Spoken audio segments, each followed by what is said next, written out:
Bem-vindos ao Inteligência Intuitiva. Hoje o tema é as frases que estão a deixar toda a gente doente. É um título forte, mas acho que assenta que nem uma luva no que vamos discutir hoje. Sabes, eu estava a pensar nisto mesmo antes de começarmos a gravar, num tom assim mais divertido, mas que no fundo é trágico.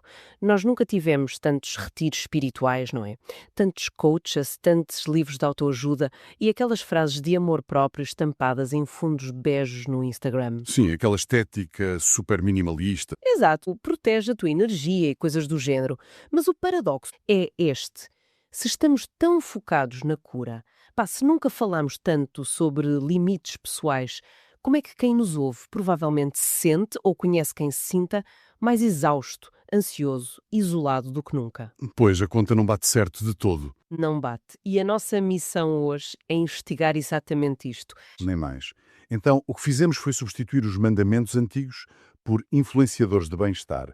O pecado atual já não é roubar ou mentir, é hum, não ter o mindset certo. Epá, é fascinante pensar nisso dessa perspectiva. Trocamos a culpa religiosa por uma culpa terapêutica. Vamos dissecar estas mentiras modernas que se disfarçam de cura.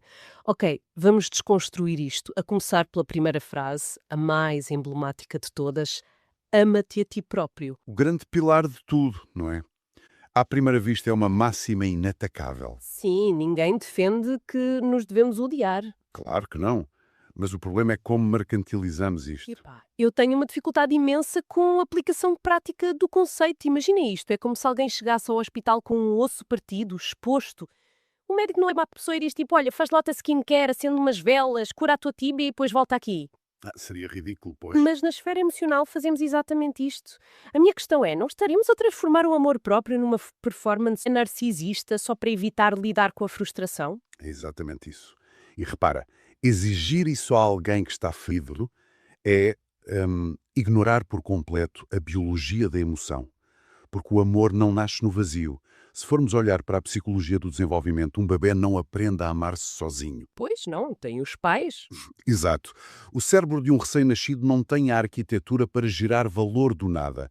Essa dignidade tem de ser primeiro recebida no olhar e no colo do outro, através dos neurónios espelho, percebes? Espera, os neurónios espelhos são aqueles que nos fazem imitar? Sim, que ajudam na empatia e a ler o outro.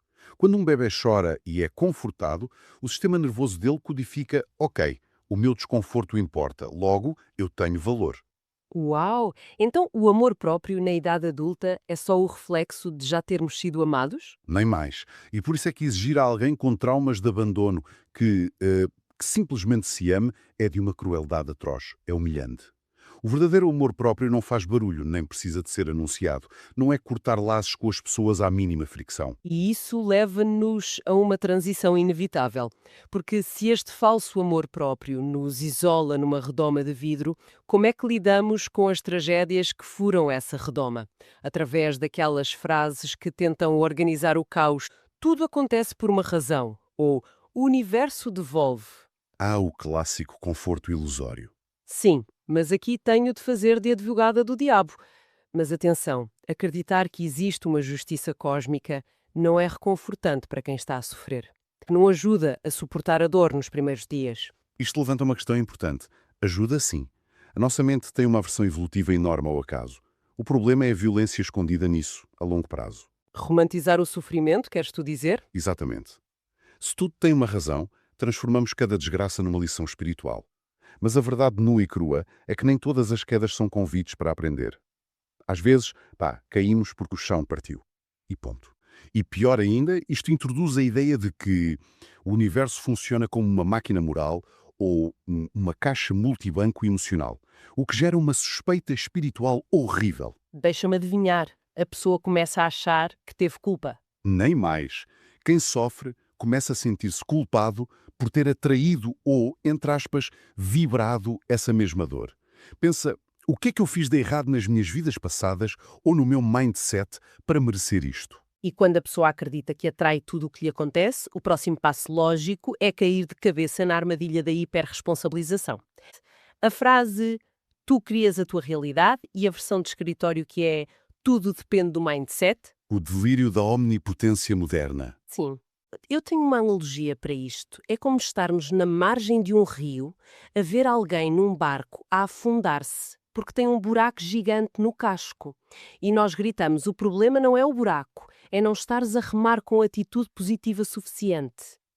Ah, perfeito, é isso mesmo. É de loucos, não é? Culpar o remador quando o barco tem uma falha estrutural. E é aí que entra a distinção crucial, a diferença vital entre agência e omnipotência. Agência é teres alguma margem de manobra face ao que te acontece. O que posso fazer com a minha realidade? Exato. Omnipotência é a ilusão perigosa de controle total. Estas frases do mindset são super convenientes porque apagam completamente o contexto. Ignoram a biologia, ignoram a classe social, O trauma que a pessoa tem, a precariedade laboral. tudo.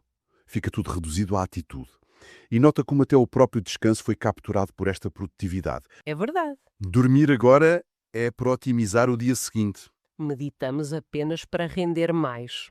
É a exaustão total de não nos ser permitido ser apenas humanos comuns, frágeis e falíveis. Epá, e como é que toda esta pressão por controlo e por estarmos sempre otimizados afeta a nossa vida íntima? Porque não ficamos isolados só no trabalho. E aqui avanço para as frases românticas que são as minhas favoritas para desconstruir. Vamos a isso. O segue o teu coração e aquela clássica do quem ama cura. Nós temos uma tendência enorme para idolatrar a emoção intensa, a montanha russa, como se fosse a única bússola certa. E se ligamos isto ao panorama geral da neurobiologia, é um choque, porque o nosso sistema nervoso não procura necessariamente a felicidade, ele procura a familiaridade. Espera, a sério? Familiaridade, mesmo que seja má. Sim, mesmo que seja destrutiva. O cérebro interpreta o que é previsível como seguro. Se a pessoa cresceu num ambiente onde o amor era misturado com caos, gritos ou abandono, seguir o coração pode ser perigoso. Porque o coração está viciado no caos. Exatamente. O coração vai apontar para parceiros que replicam esse caos inicial, porque o cérebro diz: "Ah, eu conheço isto, estou em casa." Uau! Então, quando alguém encontra uma pessoa que é calma, segura e saudável, o sistema nervoso diz que é aborrecido. Diz que não há química. Por isso, mandar alguém com este histórico seguir o coração é empurrá-lo para um campo minado. E a ideia de que quem ama cura. Isso ainda piora mais o cenário, não é? Transforma a relação num hospital. E transforma o parceiro num medicamento emocional, num terapeuta ou num salvador. E uma relação adulta não é uma encenação entre uma vítima e um salvador. O pacto silencioso de tu tens de me salvar da minha própria dor.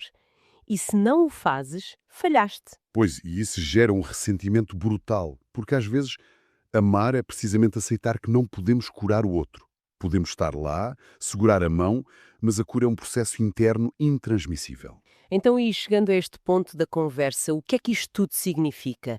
Devemos simplesmente deitar fora todas estas ideias e frases feitas, deitar o bebé fora com a água do banho? Não de todo. O cerne da questão é que estas frases não são totalmente falsas. Têm uma base de verdade. Sim, a mentalidade importa um bocado, o amor ajuda a reparar, é verdade? As nossas ações têm consequências. O problema, e a nossa verdadeira doença moderna, é quando pegamos nessas pequenas verdades e as transformamos em dogmas absolutos. Em slogans de consumo rápido. Exato, que não admitem exceções. Às vezes, sofremos pelo acontecimento mau em si e sofremos porque achamos que já não devíamos estar a sofrer, porque já devíamos ter meditado o suficiente para ultrapassar aquilo. Nem mais. A vergonha de não estar curado é o que realmente nos consome. Quando existe um problema de saúde físico grave, uma ferida profunda ou uma fratura, o nosso instinto humano é logo procurar um tratamento rigoroso, não é? Sem dúvida. Vamos a correr para o hospital. Exato. Procura-se um médico especialista, exigem-se exames precisos, radiografias e esperamos uma intervenção clínica perfeitamente adequada à gravidade da situação. Quer dizer, ninguém no seu perfeito juízo tentaria curar uma perna partida com um simples penso rápido.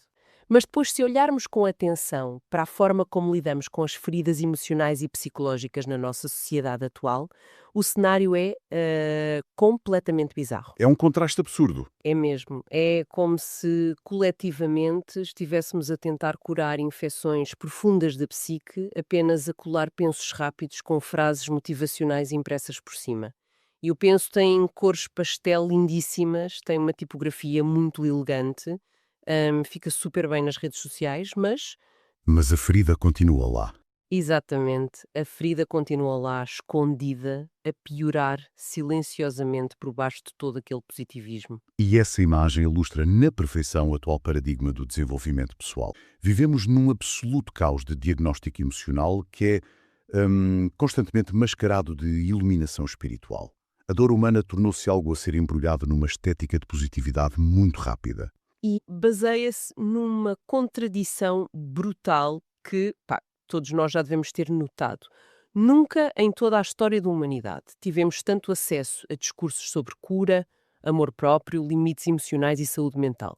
Há retiros, há terapeutas no bolso, ecrãs cheios de conselhos e, no entanto, Hum, No entanto, estamos pior. sim, a sociedade parece estar mais exausta, mais ansiosa, mais frágil e, paradoxalmente, muito mais solitária.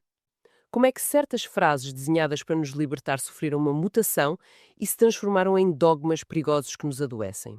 Trocamos uma religião da culpa baseada na moralidade divina por outra religião da culpa baseada na otimização pessoal. Pois é, só mudamos o vocabulário para algo que soa muito mais terapêutico, não é? Exatamente, soa científico e moderno, mas o peso da culpa está lá na mesma. Vemos uma cultura inteira a tentar comprar amor próprio através de rotinas de skincare, banhos de imersão super caros, retiros de silêncio, que isto é uma falácia trágica. É uma falácia porque parte de um pressuposto psicologicamente errado. Pá. A ideia de que podemos simplesmente escolher amar-nos a nós mesmos, através de um ato de vontade isolado, como com a mesma facilidade com que escolhemos o que vamos jantar hoje. Pois quem me dera que fosse assim tão fácil. E o resultado é que a pessoa que já carrega o peso de traumas passados passa a carregar um segundo peso, que é a culpa de estar a falhar um seu próprio processo de cura.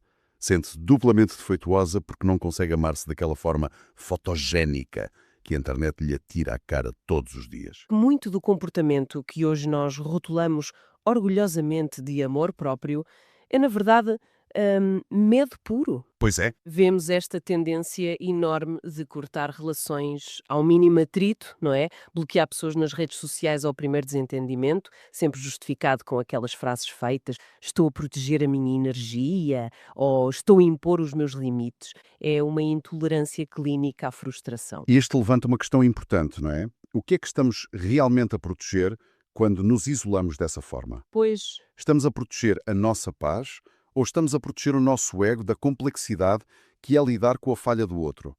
Ao evitar o atrito a todo custo, nós transformamos o amor próprio numa forma muito sofisticada e socialmente aplaudida de isolamento fóbico, uma fuga, no fundo. uma fuga total.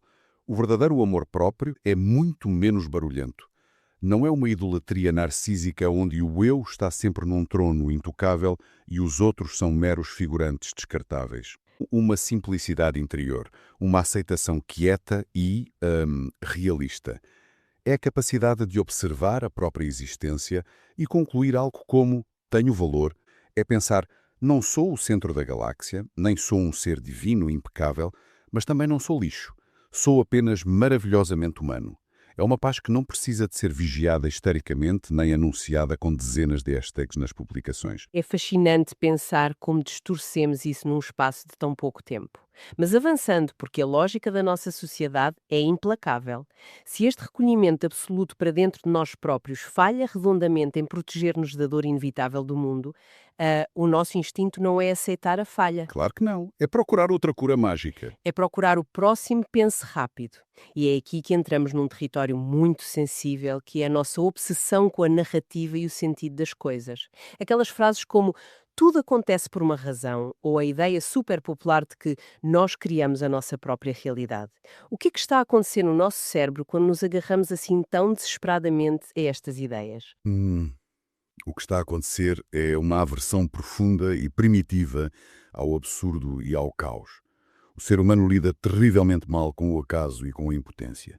A perspectiva de que uma tragédia, uma doença grave ou uma perda repentina possa ocorrer sem qualquer pedagogia escondida. Sem um plano mestre desenhado para o nosso crescimento espiritual, pá, isso é existencialmente aterrorizador.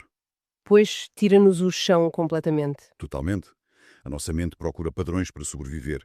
Portanto, Como mecanismo de defesa, nós inventamos a ideia de que cada lágrima é um investimento num futuro melhor.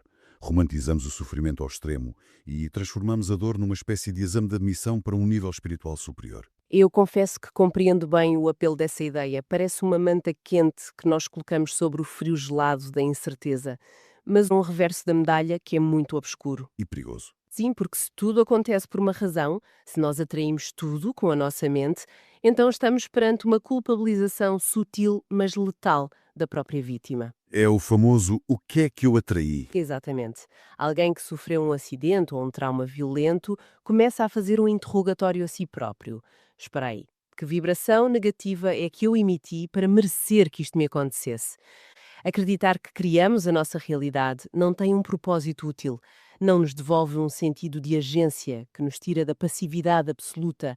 Não é melhor acreditar que temos o leme na mão? O que é fascinante aqui é a distinção cirúrgica que o autor faz entre agência e omnipotência. E essa é a chave de toda a questão. Não propõe de todo que sejamos folhas mortas levadas pelo vento, sem qualquer controlo. A agência é a marca da maturidade. Ok. É reconhecer as cartas que nos deram, por piores que sejam, e perguntar, dentro deste cenário horrível, qual é a minha margem de ação? O que é que eu posso fazer hoje?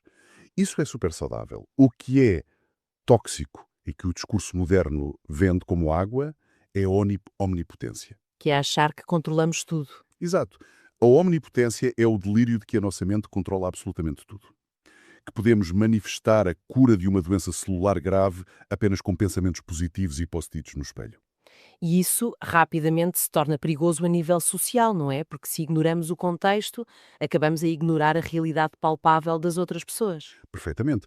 Ao nível sistémico, a crença de que tu crias a tua realidade material serve maravilhosamente para varrer as desigualdades estruturais para debaixo do tapete. A biologia e a genética existem, a pobreza intergeracional existe, Claro que sim. a precariedade económica e o trauma sistémico são realidades objetivas, não são falhas de mindset. Se reduzirmos toda a complexidade da vida ao poder da mente individual, pá, evitamos debates cruciais sobre apoios sociais ou condições de trabalho decentes. É quase uma desculpa para não ajudar o outro. É isso mesmo. Dizer a alguém que não tem dinheiro para dar de comer aos filhos que a culpa é da sua frequência vibracional é um ato de violência pura, que vem disfarçado de empoderamento. A verdadeira libertação começa no dia em que admitimos que controlamos uma percentagem mínima do universo, mas que retemos sempre o poder de escolher a forma digna como respondemos ao inevitável. Uau! É um peso enorme que se tira de cima dos ombros quando se aceita essa falta de controle. Mas claro, a natureza humana não desiste assim tão facilmente de querer controlar tudo, não é? Nem pensar. Se percebemos que não podemos dobrar o universo à nossa vontade com a força do pensamento, a tendência é tentar controlar o que está mais perto, ou seja, as nossas relações afetivas mais íntimas. O campo minado do amor. Mesmo. E isto leva-nos diretamente a outro conjunto de frases feitas, que é a glorificação do seguir o coração e a ideia perigosíssima de que o amor cura tudo. Desde crianças que nós consumimos filmes e histórias em que o coração é sempre apresentado como uma bússola mágica, incorruptível, que sabe sempre o caminho certo. E o grande choque de realidade do ponto de vista neurobiológico e psicológico, o coração, ou melhor, o sistema límbico e o sistema nervoso autónomo é frequentemente uma péssima bússola. Uma bússola avariada, quase. Sim, nós fomos ensinados a associar uma intensidade emocional imediata a uma verdade absoluta. Bateu forte, então é amor. Mas o sistema nervoso não foi desenhado pela evolução para procurar a felicidade ou o equilíbrio pacífico. Não. Não. O sistema nervoso foi desenhado para procurar a familiaridade. Para o cérebro, aquilo que é familiar é previsível e o que é previsível parece seguro para a sobrevivência a curto prazo, mesmo que seja objetivamente destrutivo a longo prazo. Imaginemos que uma criança cresce num ambiente de imprevisibilidade crónica, com negligência, gritos ou um afeto muito intermitente. O seu sistema nervoso aprende, lá está, ao nível dos neurotransmissores, que o amor está misturado com picos de cortisol e adrenalina. O seu GPS interno calibra-se para ler as estradas esburacadas, perigosas e caóticas como o caminho normal de casa. Anos mais tarde, essa pessoa se calhar até se depara com um parceiro super estável, emocionalmente disponível, uma verdadeira autoestrada plana e luminosa. E o que é que acontece? O GPS entra em pânico total. Exatamente. A ausência de sobressalto bioquímico é interpretada por esse cérebro desregulado como ausência de amor. A paz profunda é rotulada como falta de química ou como um tédio intolerável, porque o corpo está literalmente viciado nos altos e baixos do trauma passado. É assustador pensar nisso. Isto desmonta por completo o mito de que quem ama o faz sempre de forma saudável, seguindo a intuição. A intuição muitas vezes é só o trauma a falar alto. Mas e aquela ideia lindíssima de que, se o amor for forte o suficiente, tem o poder de curar essas feridas todas do outro. Existe um romantismo enorme em torno de sermos o porto de abrigo absoluto de alguém. A ideia do salvador romântico. Se ligarmos isto a um contexto mais lato, percebemos rapidamente que essa é uma receita garantida para o colapso de qualquer casal. Colocar num parceiro amoroso a responsabilidade de ser o nosso terapeuta em tempo integral, de regular as nossas emoções fraturadas, de preencher vazios existenciais antigos, pá, é um peso que nenhuma relação suporta. É injusto, não é? É muito injusto. Usar o outro para tapar os nossos buracos não é amor adulto, é utilização afetiva. É transformar um ser humano complexo numa espécie de ansiolítico biológico. O amor adulto não é aquela paixão cinematográfica e caótica que nos arranca o chão debaixo dos pés. Pois, a cultura pop vende muito o amor como uma tempestade incontrolável. Exato, mas o amor maduro devolve-nos o chão. Não é o furacão que leva tudo à frente. É a fundação da casa construída para resistir à tempestade lá fora. E honestamente, talvez a lição mais dolorosa da maturidade seja aceitar estoicamente que amar verdadeiramente alguém significa reconhecer que existem feridas neles que nós não temos o poder mágico de curar. É um paradoxo brilhante, não é? Desistir de curar o outro é aquilo que realmente permite estar com o outro de forma inteira e saudável. Sem tentar consertá-los constantemente. Exato. Agora, quando a ilusão cai completamente, ou seja, quando aceitamos que a nossa mente não é mágica e que o parceiro amoroso não nos vai salvar das nossas próprias sombras, a modernidade atira-nos as duas últimas tábuas de salvação delirantes. Lá vêm as últimas mentiras. Mesmo. Uma é projetada para o cosmos, que é a ideia do karma, de que o universo devolve sempre. A outra é virada para o desempenho humano, o mito de que o teu sucesso depende apenas do teu foco e resiliência. Basicamente, é o mercado espiritual e o mercado corporativo a darem as mãos para nos culpar. O paralelismo entre esses dois mundos é irrefutável. Hein? A ideia cósmica de que existe uma espécie de contabilidade universal, onde o universo pesa as nossas boas ações e nos recompensa na mesma moeda material, pá, é talvez a negação mais infantil da dureza da vida. É um conto de fadas. É, se olharmos para a história, ou mesmo para o telejornal de hoje, a evidência é gritante. Pessoas profundamente perversas frequentemente ganham, acumulam imensa riqueza e morrem tranquilamente nas suas camas. Enquanto pessoas de uma integridade notável enfrentam tragédias injustificáveis. Mas como o nosso cérebro humano anseia por justiça a todo custo, inventamos o conceito cósmico de causa e efeito. Para nos dar alguma ilusão de segurança no mundo injusto. Precisamente. Onde há desespero por garantias, há sempre um mercado pronto a lucrar com isso. O mercado espiritual da tal manifestação vende exatamente isto. Se o universo é uma máquina de retornos, toma lá este curso de 300 euros para aprenderes a operar a máquina a teu favor. É essa a metáfora. Transformamos o próprio cosmos num imenso e silencioso multibanco emocional. Uma máquina automática. Sim. Nós inserimos o cartão das nossas virtudes, marcamos o PIN de não comer carne e fazer umas boas ações e ficamos de braços cruzados à espera que a ranhura deite cá para fora a recompensa divina. E se o dinheiro não sair, o sistema vira-se logo contra nós, convencendo-nos de que a culpa é nossa porque a nossa vibração espiritual estava demasiado baixa naquele dia. É uma crueldade em loop. E não tem fim. E quando passamos para o mundo físico do trabalho e da produtividade, a conversa é mesmíssima, mas vestida em fatos de treino de alta performance, não é? A ideia do mindset implacável e da rotina matinal perfeita. É o gêmeo idêntico no mundo do capitalismo tardio.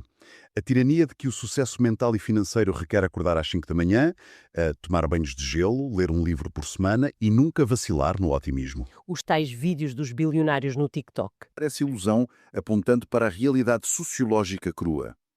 Há milhões de pessoas exaustas, com múltiplos empregos, com doenças crónicas, a equilibrar a vida numa corda bamba financeira constante. O que elas precisam não é de um guru que as ensine a ter mais resiliência. A resiliência delas já está esticada até ao limite há anos. Sem dúvida. Elas precisam de políticas públicas, de remuneração digna e, mais essencialmente, de dormir e descansar sem sentir culpa. E até a própria ideia de descanso foi corrompida. Eu confesso que às vezes dou por mim a sentir que o simples ato de me sentar no sofá a não fazer rigorosamente nada é um falhanço gravíssimo na otimização do meu dia. E não é um sentimento isolado, é um sintoma claro da nossa era, que a grande tragédia da modernidade é a recusa absoluta em deixar o ser humano simplesmente ser.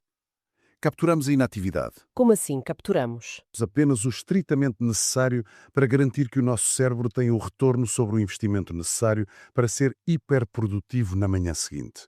O yoga e a meditação, que tradicionalmente eram vias de desapego total do mundo material, tornaram-se ferramentas de alta eficiência corporativa para evitar o burnout. Para voltarmos a trabalhar mais depressa. Exatamente. A cura e a verdadeira espiritualidade adulta seriam exatamente a antítese disto. Seria a rebeldia mansa de fazer o bem e ter compaixão, sabendo perfeitamente que não há quaisquer garantias cósmicas de recompensa. E seria conceder-nos a permissão profunda de sermos falíveis, vulgares, ilimitados, sem a obrigação de transformar cada tropeço da nossa vida num projeto épico de superação que renda visualizações. Então, o que é que isto tudo significa, no fim de contas? A conclusão óbvia não é que estas frases ou conceitos sejam uma mentira total planeada num laboratório maquiavélico para nos destruir. Não, de todo. Ninguém argumenta que a esperança é inútil ou que não devemos cultivar a disciplina ou que devemos aceitar relações abusivas porque o GPS está descalibrado. É o processo de simplificação extrema. Pegamos em verdades parciais, arrancámo-las da complexidade humana, retiramos todo o contexto e fervemos tudo até sobrar apenas um slogan absoluto e rígido. Transformamos estes pequenos pensos rápidos em dogmas porque não temos estrutura para lidar com a natureza indomável da vida. É a síntese perfeita desta longa reflexão. E é fundamental que esta desconstrução que fizemos hoje não seja recebida por quem nos ouve como uma mensagem de pessimismo escuro ou de cinismo vazio. Claro que não. É, na verdade, a fundação mais sólida possível para a nossa sanidade mental. É um sopro de liberdade imenso. Não exige que abandonemos a esperança. Exige que aprendamos a sustentá-la, sem recorrer ao delírio ou ao pensamento mágico. É um apelo claríssimo para que desenvolvamos anticorpos intelectuais contra a sabedoria em formato de fast food e contra esta ditadura da positividade permanente que nega a nossa sombra humana. Que nega que a dor faz parte. Pois, a vida real, com as suas lamas, os seus cumos luminosos e as suas perdas, pura e simplesmente recusa-se a caber dentro de uma fórmula algorítmica.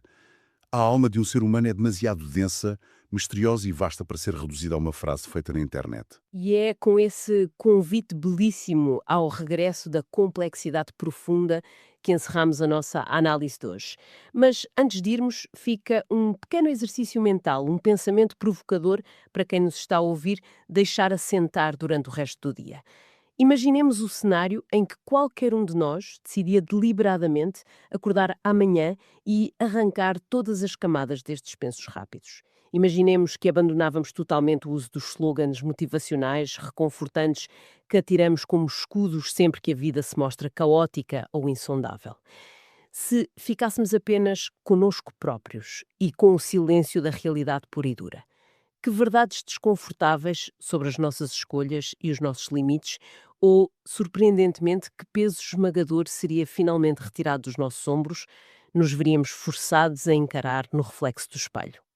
Depois disto, e se o maior ato de coragem nos dias de hoje, o derradeiro ato de rebeldia, não for encontrar a citação perfeita para o Instagram que explica a nossa dor? Uma bela questão. E se for, sim, sermos capazes de viver no desconforto de uma vida que simplesmente não cabe num slogan.